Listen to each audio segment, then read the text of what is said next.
Hello friends. आज की कहानी है बड़े घर की बेटी। बड़े घर की बेटी के लेखक हैं प्रेमचंद। कहानी शुरुआत होती है इस तरह।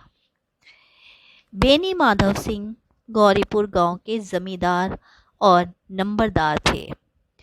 उसके पितामह किसी समय बड़े धन धान्य से संपन्न थे।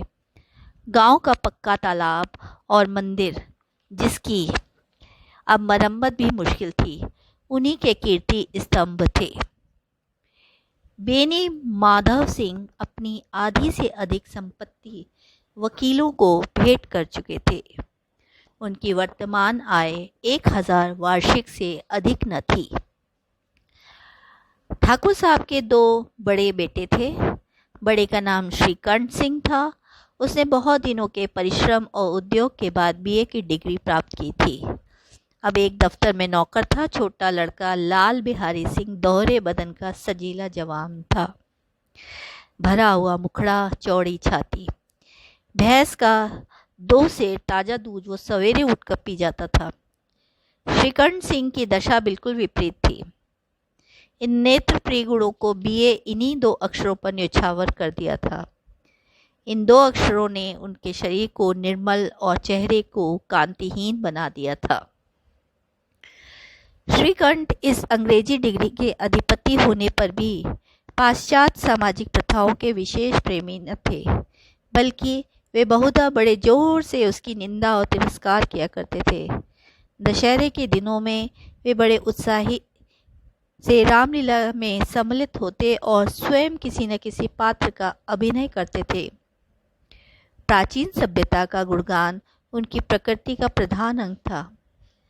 सम्मिलित कुटुंब के तो वे एकमात्र उपासक थे।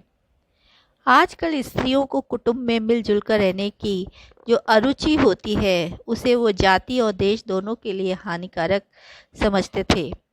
यही कारण था कि गांव की ललनाएं उनकी निंदक थीं। कोई कोई तो उन्हें अपना शत्रु समझने में भी संकोच नहीं करती थी। स्वयं उनकी पत्नी को इस विषय में उनसे विरोध था। यह इसलिए नहीं कि उसे अपने सास ससुर, देवर या जेठ आदि से घृणा थी, बल्कि उसका विचार था कि यदि बहुत कुछ सहने पर भी परिवार के साथ निर्वाह न हो सके, तो आए दिन के कलह से जीवन को नष्ट करने की अपेक्षा अच्छा है कि अपनी खिचड़ी को अलग पका लिया जाए। आनंदी एक बड़े उच्च कुल की लड़की थी। उसके बाप एक छोटी सी रियासत के ताल्लुकेदार थे। विशाल भवन, 1 हाथी, 3 कुत्ते, झाड़ फानूस, ऑनरेरी मजिस्ट्रेटी और ऋण जो एक प्रतिष्ठित ताल्लुकेदार के योग्य पदार्थ है, सभी यहाँ विद्यमान थे। नाम था भूप सिंह। आनंदी के पिता एक छोटी सी रियासत के ताल्लुकेदार थे। विशाल भवन, 1 हाथी, 3 कुत्ते, झाड़ फानूस, मजिस्ट्रेटी और ऋण जो एक प्रतिष्ठित ताल्लुकेदार के योग्य पदार्थ हैं, सभी यहाँ विद्यमान थे। नाम था भूप सिंह। बड़े उदार चित्त और प्रतिभाशाली पुरुष थे, पर दुर्भाग्य से लड़का एक भी न था।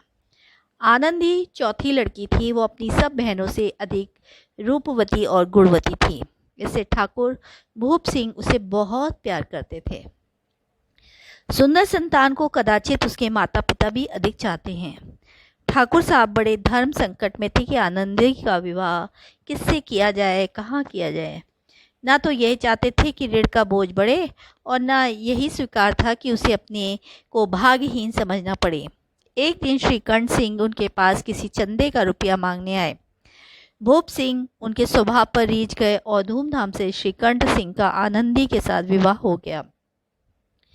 आनंदी अपने नए घर में आई तो यहाँ रंग ढंग कुछ और दिखा। जिस टीम टाम की उसे बचपन से आदत पड़ी हुई थी, वो वहाँ पर नाम मात्र को भी न था। हाथी घोड़ों का कहना ही क्या, कोई सजी हुई सुंदर बैली तक न थी। रेशमी स्लीपर साथ लाई थी, पर यहाँ बाग कहाँ जहाँ वो सैर करती।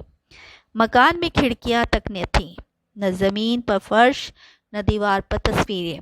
वह एक सीधी सादी देहाती गृहस्थ का मकान था। किंतु आनंदी ने तो थोड़े दिनों में ही अपने आप को इस नई परिस्थिति के ऐसे अनुकूल बना लिया मानो विलास के सामान कभी देखे ही ना हो। एक दिन दोपहर के समय लाल बिहारी सिंह 2 चिड़िया लिए आए और भावत से बोला, जल्दी से पका दो, मुझे भूख लगी है। आनंदी भोजन बनाकर उसकी राह देख रही थी। अब वो नया व्यंजन बनाने बैठी। हांडी में देखा तो घी पाव भर से भी अधिक न था। बड़े घर की बेटी किफ़ायत क्या जाने, उसने सब घी मांस में डाल दिया। लाल बिहारी खाने बैठा तो दाल में घी न था। बोला, दाल में घी क्यों नहीं छोड़ा?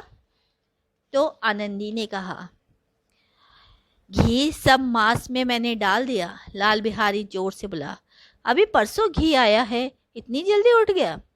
आनंदी ने उत्तर दिया, आज तो कुछ पाव भर रहा होगा, वो सब मैंने मांस में डाल दिया।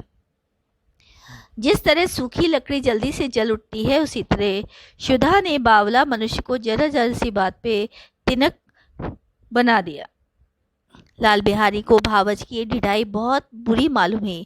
तिनक का बोला, मैके में तो जैसे घी की नदी बहती हो। स्त्रियां गालियां सह लेती हैं, मार भी सह